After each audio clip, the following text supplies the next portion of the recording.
Like data, no?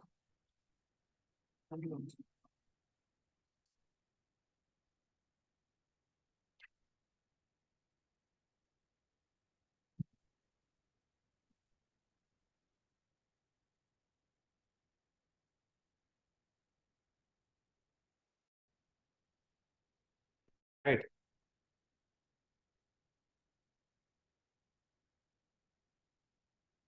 So this is the topic we saw, right?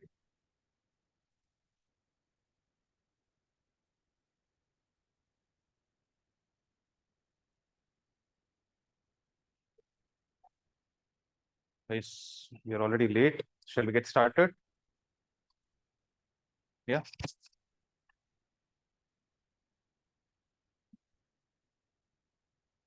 So listen.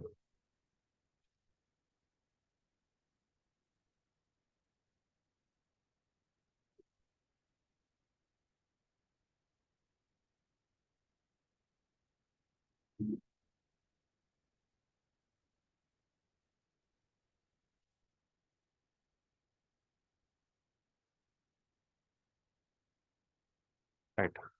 So do you remember this topic? The potential energy of a dipole when placed in magnetic field. What is it going to be? It's going to be minus m vector dot d vector, right? So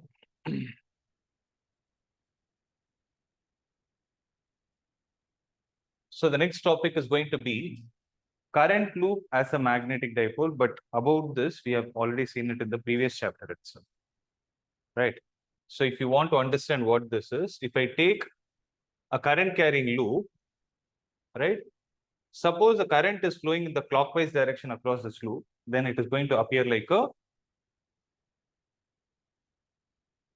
it will appear like a south pole. Whereas when the current is flowing in the anti-clockwise direction, it is going to appear like a north pole. That is the meaning of current carrying loop acting as a magnetic dipole. And we already saw what this is. This is also called as the clock rule, right? It is also called as the clock rule, right?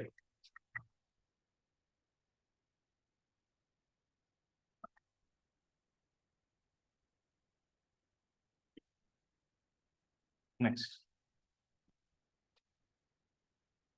The next topic is about bar magnet as an equivalent solenoid. So we learned about solenoid in the previous chapter, right? See, for a solenoid, did you all go through the video? It has been uploaded in the pre-recorded session. So there is a folder called as pre-recorded, in which I think solenoid has to be given, right? In which the solenoid video has already been uploaded. If you have not seen it, just go and watch it. Okay. So when you talk about the solenoid, right, it has a magnetic field of mu naught into small n into I. This is the value where mu naught is called as the permeability of free space. Small n is called as the number of turns per unit length, and I is going to be the current that is flowing through this coil. Okay.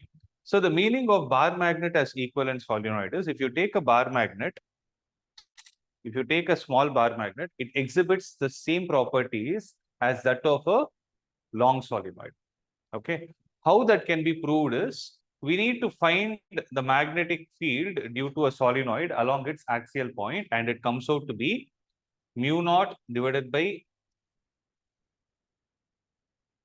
mu naught divided by 4 pi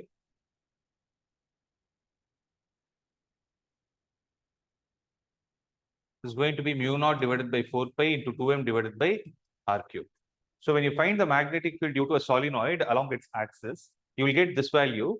But if you recollect and see, the magnetic field due to a bar magnet at axial point is also the same value. Right? You can check the notes. We have derived this for a bar magnet, right?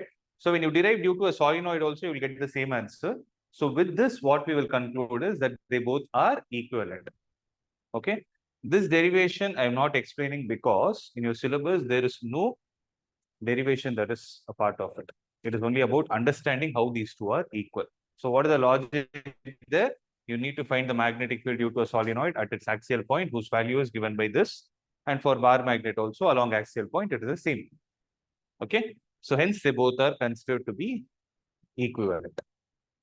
Okay. Equivalent, they are not equal. They both have similar kind of behavior. Okay. So if you just want to make a quick note of it, write it down.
Done with this?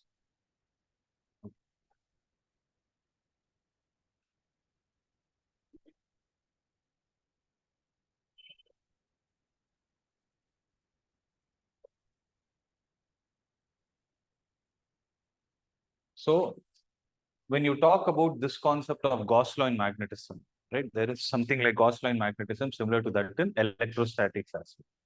So when you talk about the Gauss law in electrostatics, what did we see? The surface integral of E vector dot dA vector is equal to the charge enclosed divided by epsilon naught. Right, charge enclosed divided by epsilon naught. Whereas, so what is happening here is, see, in the case of electrostatics, we can think of an isolated positive charge or an isolated negative charge where the field lines can keep going outward.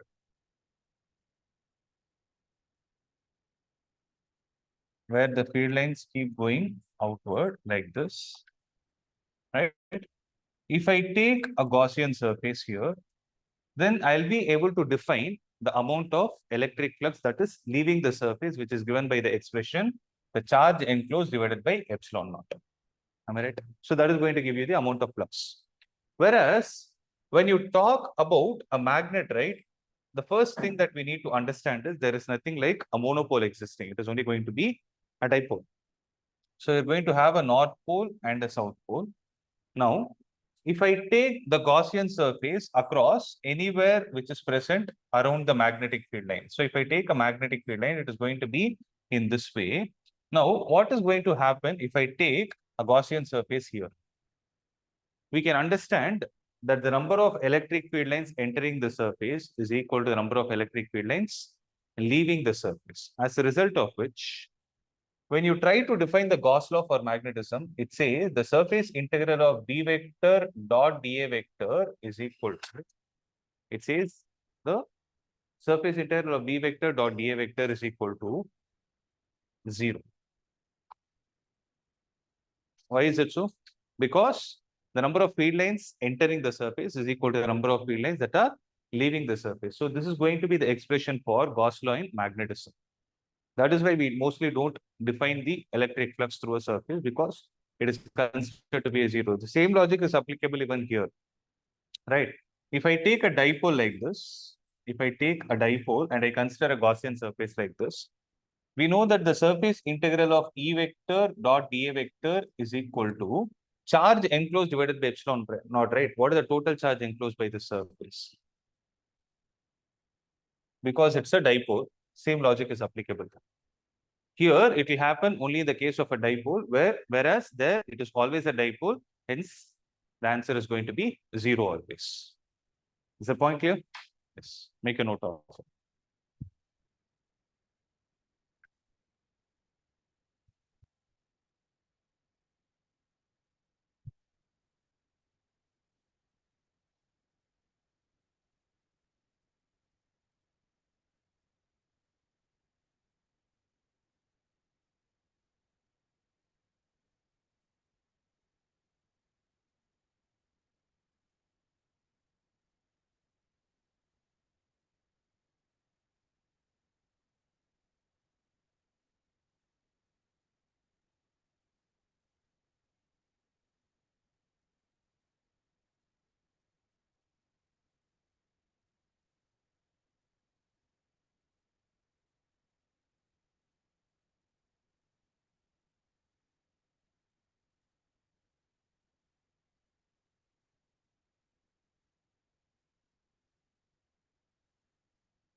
Done with this?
Done?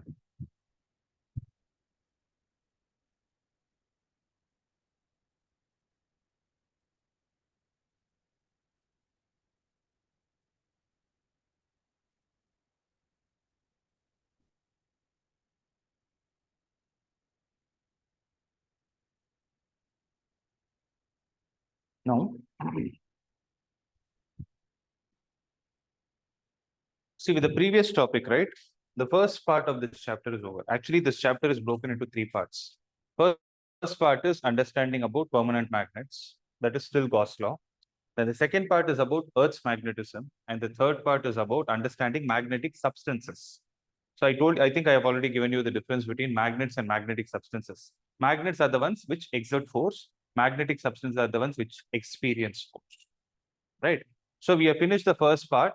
Second part is deleted from your syllabus. Okay. So now we'll concentrate on the third part, that is about the magnetic substances. And this is a very, very important topic. At the same time, slightly tricky to understand. Okay. So I want you all to concentrate and understand this concept. Now listen to this. Even before I get into the context of this chapter, context of this topic, right? I would like to tell you that there are 8 points that we are going to see here. Okay. Out of those 8 points, the context that we are going to understand is how are materials classified into different categories like paramagnetic, ferromagnetic, and diamagnetic substances. But for them to happen, there are certain terminologies with respect to magnetic substances that we need to understand, among which one is called as magnetizing field. Then there is something called as intensity of magnetization. Like this, we'll be seeing different terms, right? So that is what we are going to observe here. So concentrate on the terms, and if there is any doubt, please stop. Okay. Now, thing is, The cursor there.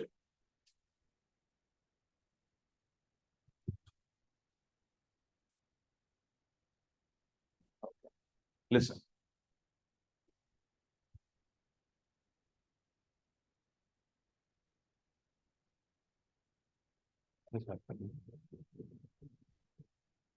Yeah. See, I just want to talk about this substance. There's a nail, right? It's an iron nail, and you have a magnet in your hand, right? Now tell me one thing. If I have this nail here, right, I'm going to keep this magnet closer to this, right? I'm able to sense something happening. Okay, I'm able to sense something happening for which I will try to observe things like this. So if you observe, no, you can see that the nail is jumping and coming. I didn't touch it actually, right? It is actually jumping and coming to the top. So what is actually happening inside this? Is there any physical contact that is needed for these two substances to attract each other? No, right? Then what is needed? There needs to be a region around this where there is something that is getting induced inside the substance due to which this effect is able to get observed, right? So is this a magnetic substance, right? If you call this as the magnetic substance, then you call this field, which is magnetizing the substance, as magnetizing field. Does it make sense? So it is this magnet which is creating magnetism in this material. Since this is magnetizing it, right? Since this material is magnetizing it, the field produced by this magnet is what is called as magnetizing field, right? So generally what is going to happen is when a magnetic material, in our example, that iron nail, is placed in magnetic field, that is the bar magnet, a magnetism is induced in it.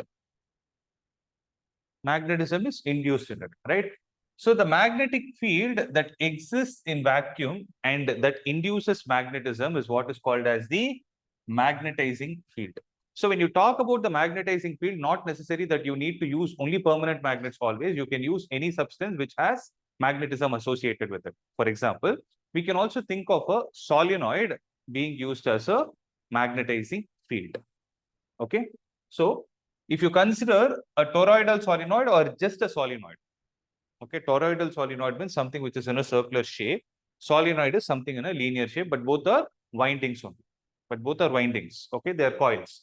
Okay. If you consider a toroidal solenoid which carries a current I and is placed in vacuum, right? And if it is placed in vacuum, and if the solenoid has n turns per unit length, then the magnetic field set up within the solenoid is given by the expression B naught is equal to mu naught into N into I.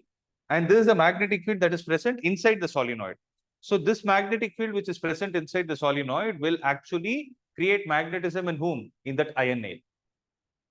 Hence, this value of mu naught into N into I is the mathematical formula for magnetizing field in this example. In a similar way, if you talk about this bar magnet, depending on where you're placing the nail, you can define the magnetic field along the axial point or equatorial point. So there the value will change. Why we have taken this as an example is because there is a ready-made formula that is available irrespective of the location. Okay, that is why we take the solenoid as an example. So what is the value? This B is equal to mu naught into N into I is what is the magnetizing field due to the solenoid in this scenario, in this example, right? So why is this called as a magnetizing field? Because it is caused by the so-called free current in the solenoid. Okay. So this field is called as the magnetizing field caused by the so-called free current in the solenoid. So this is this current, the current which is flowing across the wire. Am I clear with this? Right. Just make a note of it.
Done with this?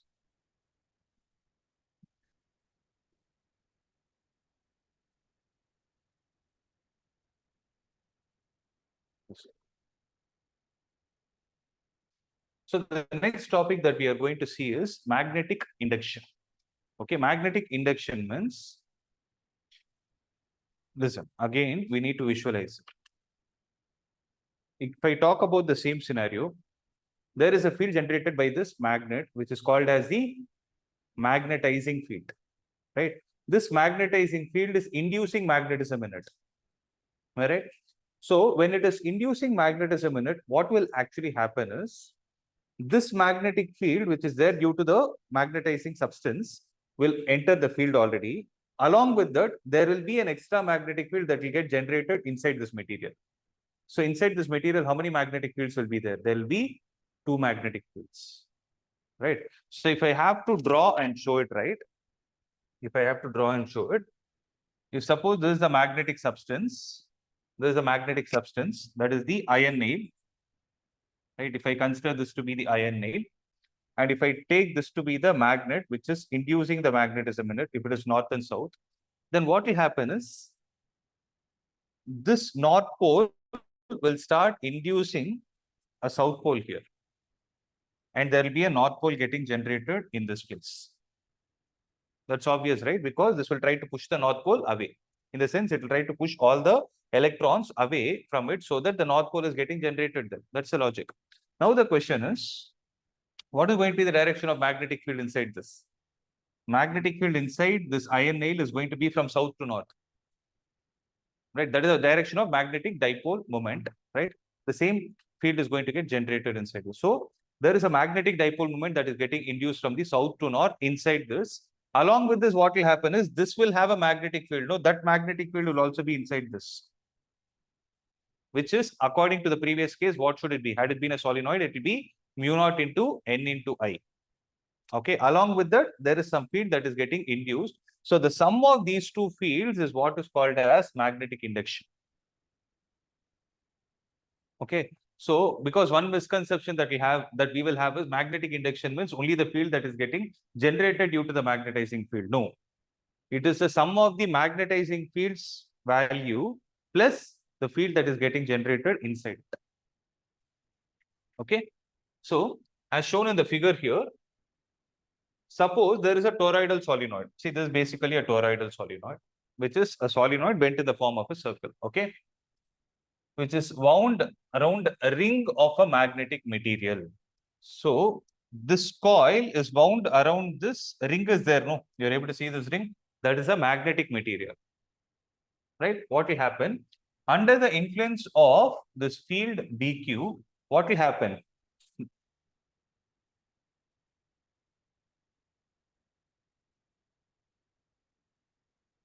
Power.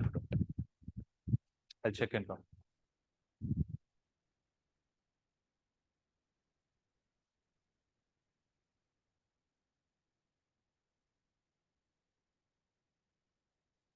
Repeat, sir.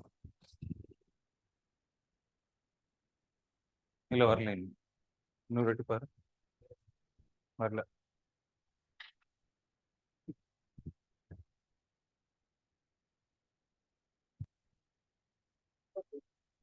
ஃபுல்லா போயிடுச்சா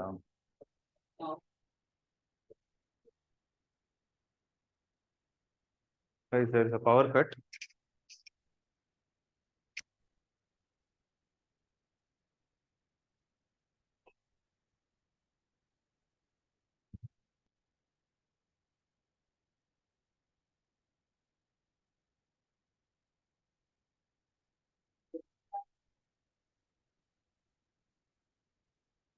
There is a power cut here. Just give me a minute. I'm trying to figure out.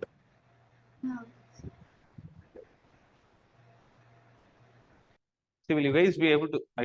Will you be able to see if I place the laptop here? Will that work? Will you be able to see it?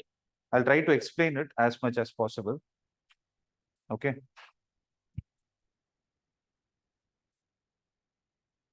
I'm not sure when the power will be back.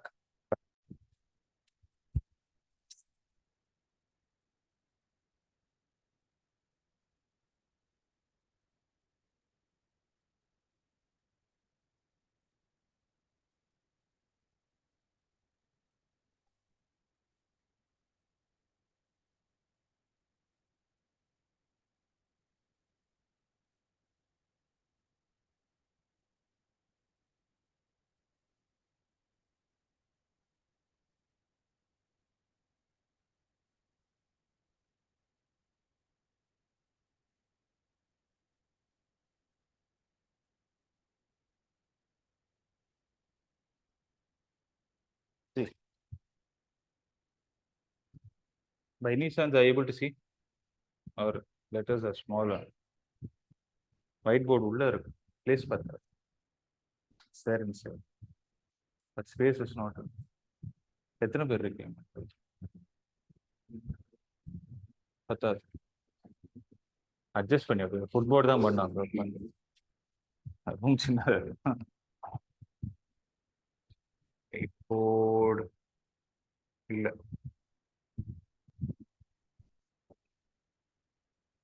One girl is online, or else I would have done something else.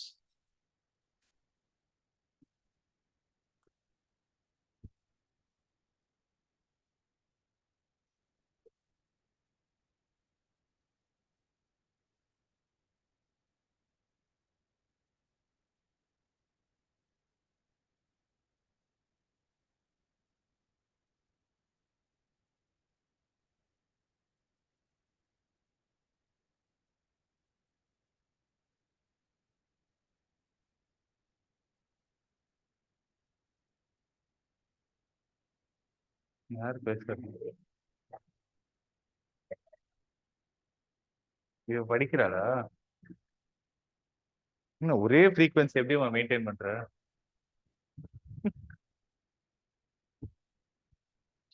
சரி விட்டுரு, படிக்க தேவையில்ல. But I explain it right one. See, this is theoretical only.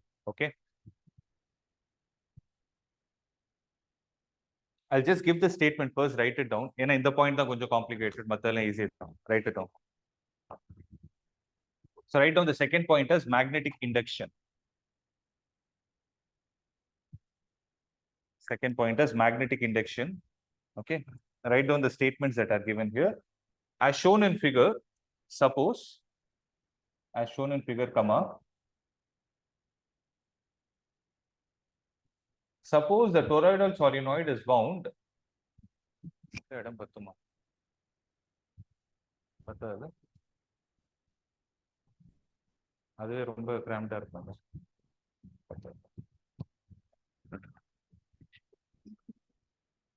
As shown in figure, suppose the toroidal solenoid is wound around a ring.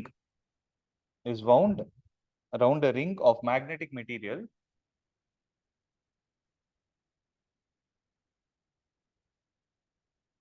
Wound around a ring of magnetic material under the influence of BQ, under the influence of the field BQ,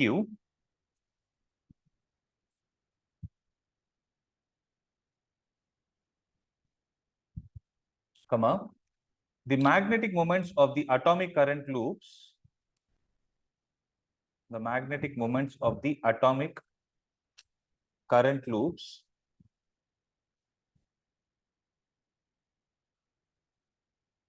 tend to align themselves, I'll come from the beginning, under the influence of field BQ, comma, the magnetic moments of the atomic current loops of the magnetic material tend to align themselves with or against the magnetizing field B naught.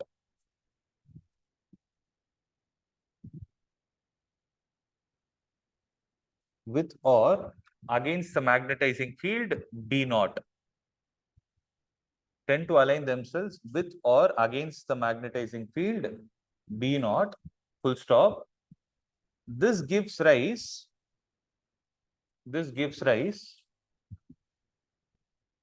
to a net current.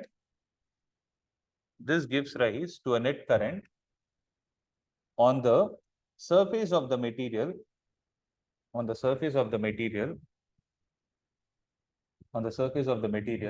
and is called magnetization surface current. I repeat, this gives rise to a net current on the surface of the material and is called magnetization surface current, and is called as the magnetization surface current. Okay, so I've written it. No, let's come from the beginning. What did I tell you is magnetic induction is? magnetizing field, magnetic substance, what should happen? There will be external magnetic field present inside. Along with that, there will be a magnetic field induced in it. I hope those 2 points are getting registered, right? So just a small correction. I told under the influence of field BQ, no. Change that BQ to B naught. There is nothing like BQ, it is B naught. Okay, under the influence of the field B naught. So what will happen is, there will be a magnetic field present inside this, which is B naught, plus due to the external magnetic field, there will be a small dipole that will get generated on the inside the conductor. Those are called as the atomic, it's given name, atomic current loops. Atomic current loops means, you remember the first topic that we discussed. Why is magnetic field even existing inside the material? It is because of the electrons that are revolving in the circular orbit, right? So that concept comes into picture. So due to this external magnetic field, these atomic current loops will start generating a current on the surface of this conductor, on the surface of the magnetic substance. And that current is what is called as magnetization surface current. So it is called as magnetization surface current. So that current will exist on the surface of the conductor. It is represented by the symbol IM. It is represented by the symbol IM, I and subscript capital M. Okay. Now tell me one thing. Inside this material, how many currents are there? One current is due to mu naught into N into I, which is due to the magnetizing field. One current is getting generated on the surface of this, which is the surface current, which is called as the magnetization surface current, right? Which is IM, which is there on the surface. So 2 currents are there, I and IM. So have this in your mind. With this, what we will do is we'll try to understand the mathematical definition of what I'm trying to tell you. So listen. So that magnetization surface current is there, no, which is IM. That will generate a magnetic field inside the material. Write it down. So IM will generate a magnetic field inside it. IM will generate a magnetic field inside it, given by the expression BM is equal to BM is equal to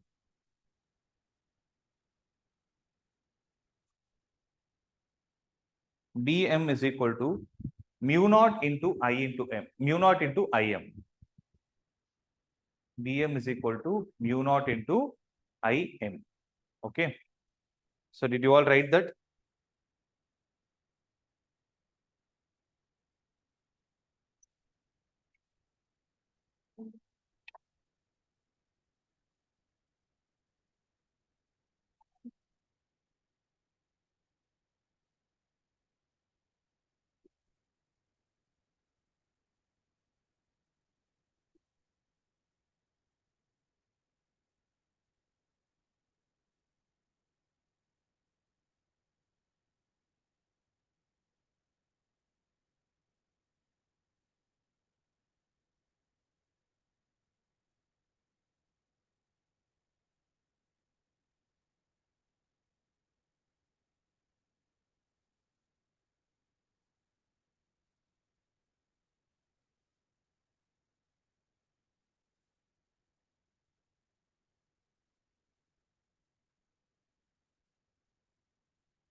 Recording in progress.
This one. See. Inside we have B naught. I'll try to write it big. Okay, inside. What are the two fields that are existing? One is B naught, which is given as mu naught into N into I. Right, this is one field. And the other one that is getting induced is Bm is equal to mu naught into N into Im. So what is the topic we are reading? It is called as the magnetic induction. If I write it as B in is going to be equal to B naught plus Bm. Right, which is given by the expression mu naught N into, or I will write it like this. I'll tell you why I'm writing it in this way. You will understand it after two points that we are going to discuss. So mu naught into N into I plus N into Im. Did you understand? So this is a mathematical statement for the topic that we are actually learning now, which is called as the magnetic induction. Are you able to see? Is it big enough? Right? So magnetic induction is given by this expression, which is mu naught into N into I plus N into Im. Make sense?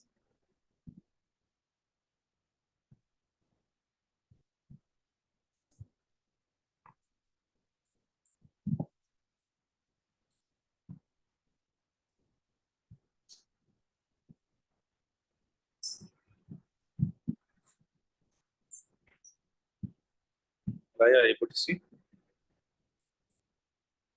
Yes.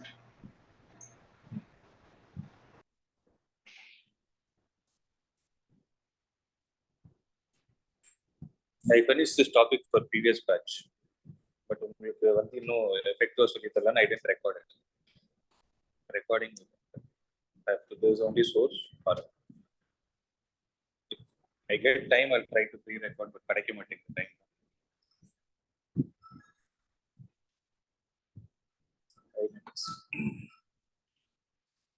Okay. So the third topic that we need to see is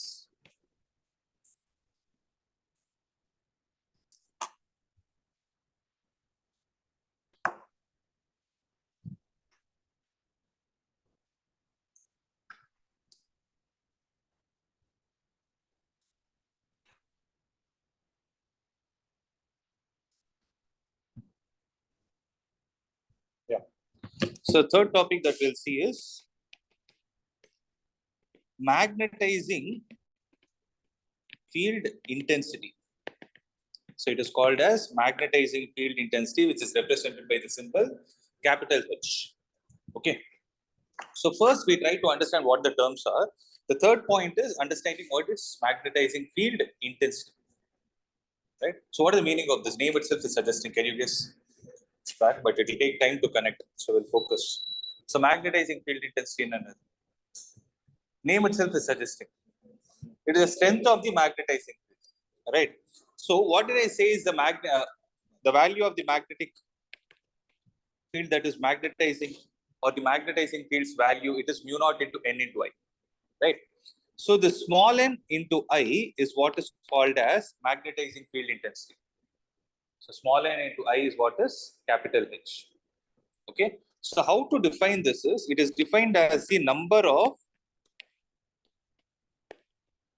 ampere turns per unit length. So number of ampere turns per unit length is what is called as magnetizing field intensity. Am I clear with this? Okay. So what is going to be the SI unit for it? You tell me. No? So it is the number. What is the meaning of ampere turns? Ampere turns means number of turns into current multiplied with unit length is what is going to give you the ampere turns per unit length. And this capital N by L is what is called as small n. You know this already. Right? Capital N by L is what is called as small n. Number of turns per unit length is small n. So what is going to be the SI unit for this? SI unit is going to be ampere per meter, because capital N does not have a unit. I is ampere, L is meter. So ampere per meter is what is the value. Am I clear with this?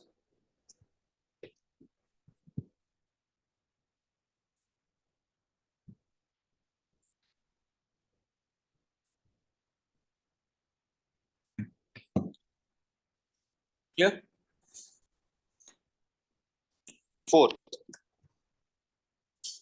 The fourth point, what we are going to see is called as intensity of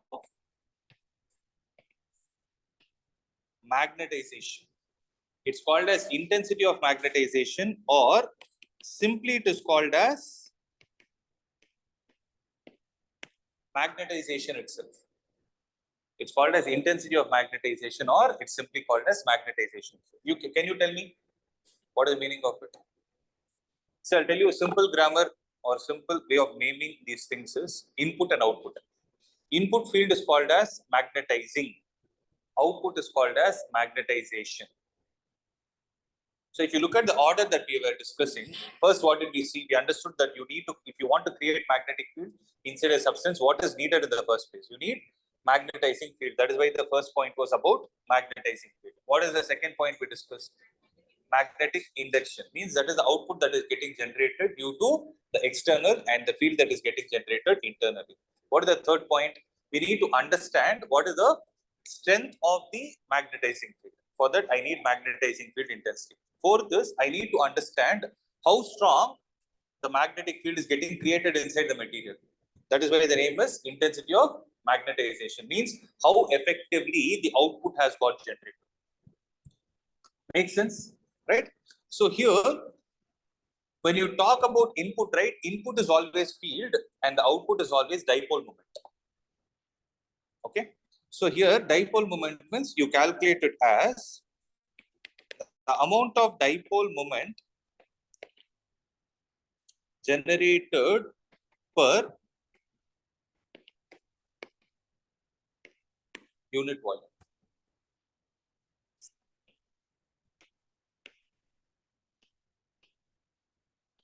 Of dipole moment generated per unit volume inside whom?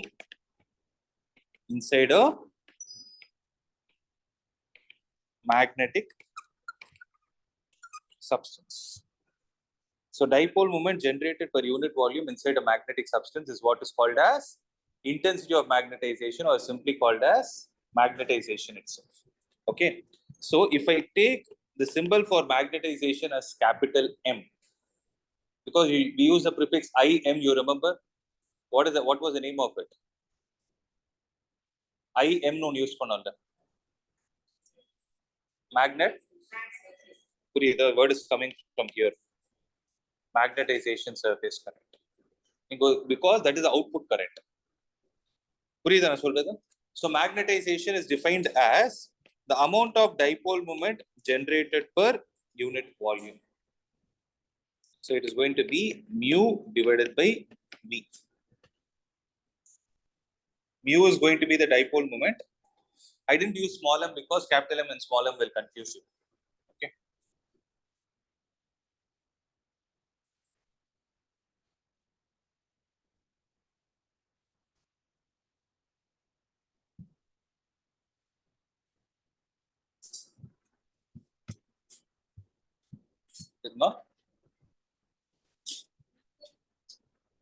Inside a magnetic substance.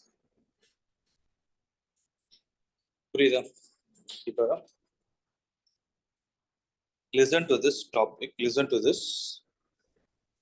I'm going to relate this to the second point. Right.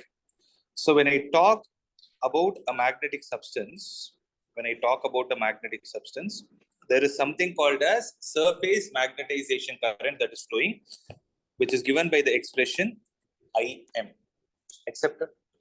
Now tell me, what is a magnetic dipole moment due to any substance? What is the formula for magnetic dipole moment when you know the current and the cross-sectional area? I into A, if it has n number of turns, it is going to be n into I into A. Makes sense? So can I write the dipole moment as n into I into A divided by What is the volume that you're going to write? What is the volume of this conductor? What is the volume of this substance? It is the area of cross section multiplied with length. But the question is, which current is responsible for magnetization? It is the magnetization surface current. So I should write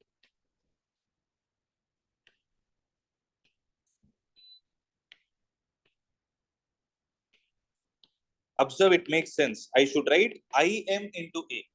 So it should be written as capital N into IM into A. Divided by what is volume? Volume is area of cross section multiplied with length. A and A will get cancelled.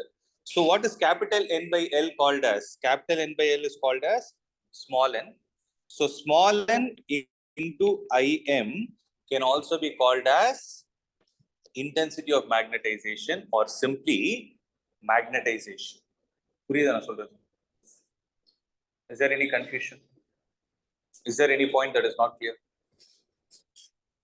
Please concentrate. Is there any doubt? You will understand why I'm talking all these things after I reveal the 8th point. Everything will get connected there. Okay. I have no other option. I have to jumble between the points. Now I'll go back to second point. That is why I'm asking. Are you clear with this? Purida.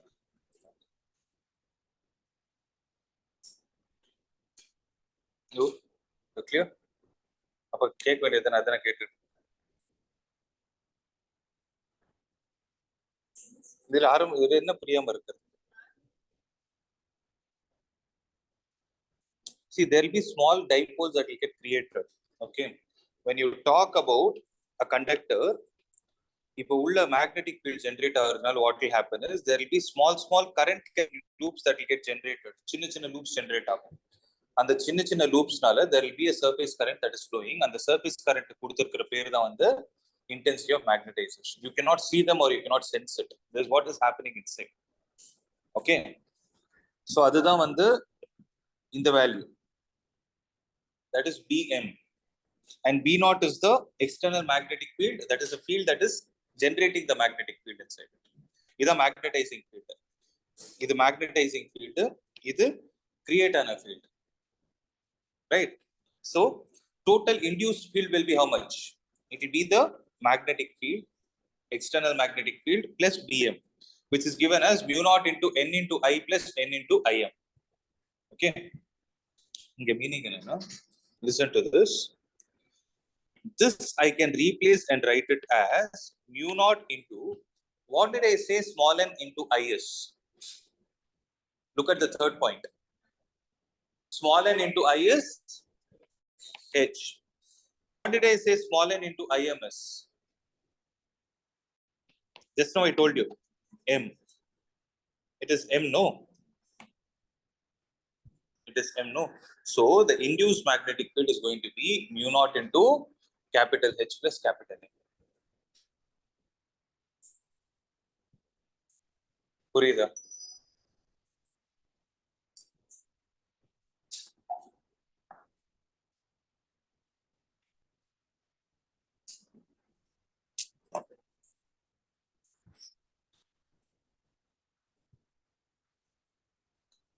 So I'll write it here. B induced is equal to mu naught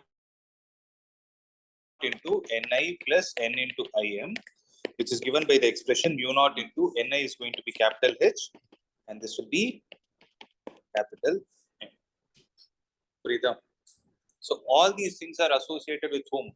With the magnetic substance. These are all the important terms that you need to understand related to a magnetic substance.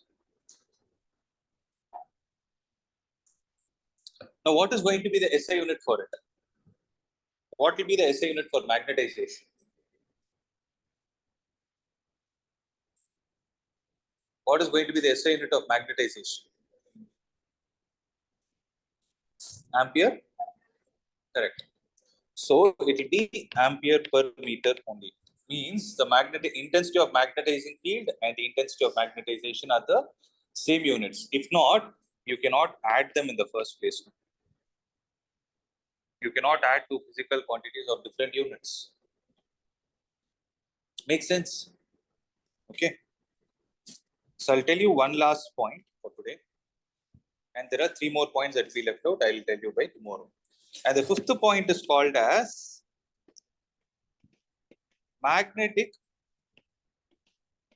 permeability. So they are called as magnetic permeability. So what is magnetic permeability? Name is suggesting, no? You already know this. What is magnetic permeability? We have seen mu naught many times. Mu naught by 4 pi we have been using since last chapter. But what is this magnetic permeability? This magnetic permeability is a parameter related to the magnetic substance, not to vacuum. I'm not defining mu naught here. I'm defining mu, which is a parameter related to the magnetic substance, in the sense it will tell us the extent to which that magnetic substance is ready to get magnetized. Permeability, how much is it allowing the external magnetic field to enter it? Why would we need an external magnetic field? Only to create a magnetism inside it. Right? Is it naturally going to happen? Tell me one thing. You yourself think logically and tell me. Will this nail get magnetized by itself without an external field? No, right? So you need an external field. So this will get magnetized only if it is ready to allow the external field to enter it. If it is resisting completely, then there is no point where this will get magnetized. Am I right? So this has slightly higher permeability because this is a magnetic substance. This is basically a ferromagnetic substance. They are ready to get magnetized. Okay, whereas when you talk of in this place, in the place of this iron nail, I had given you aluminum nail or a copper nail. Do you think the same amount of magnetization would have happened? Do you think it will stand like this?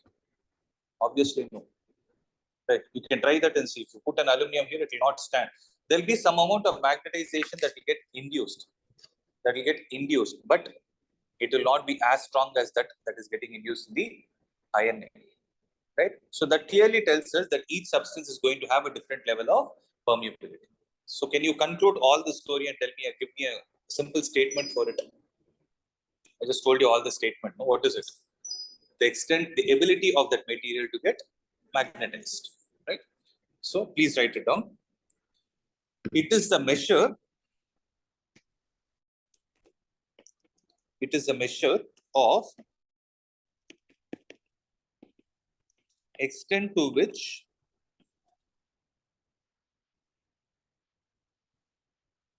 a material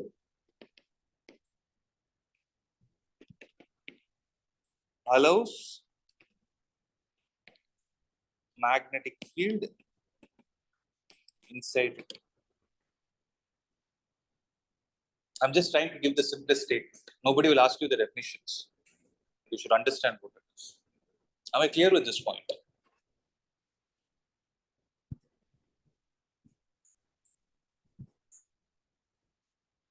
Okay.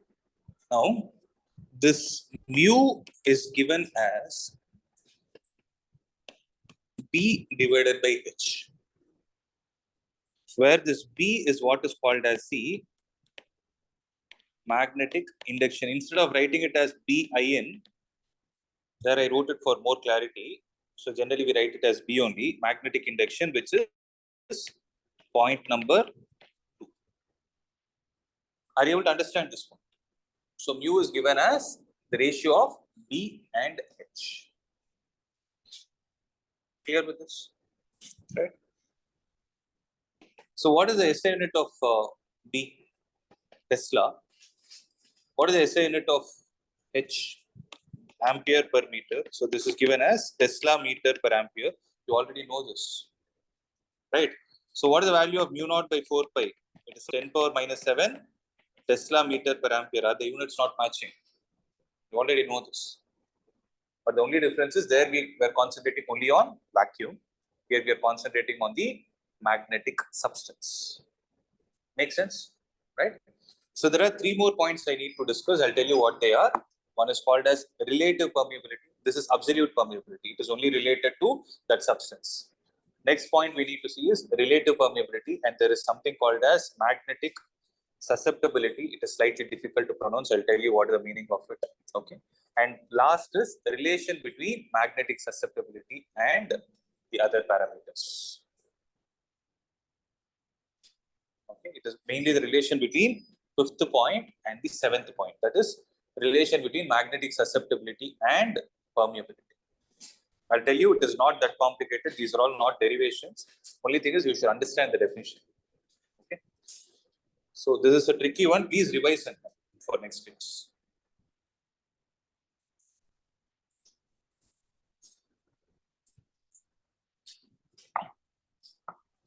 Right. So is there any question? Is it clear? Shall we wind up?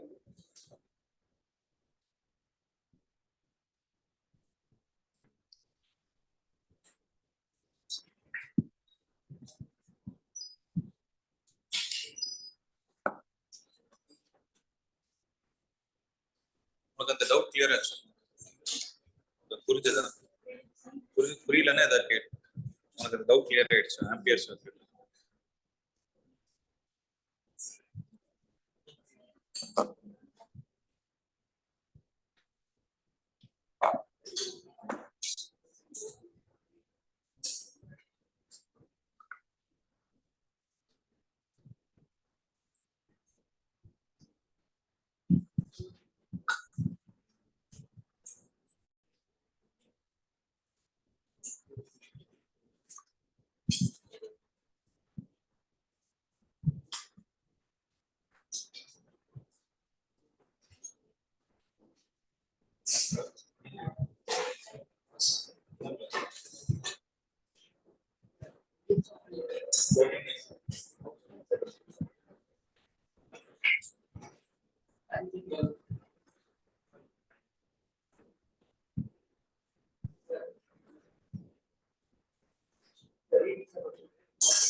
we can wind up.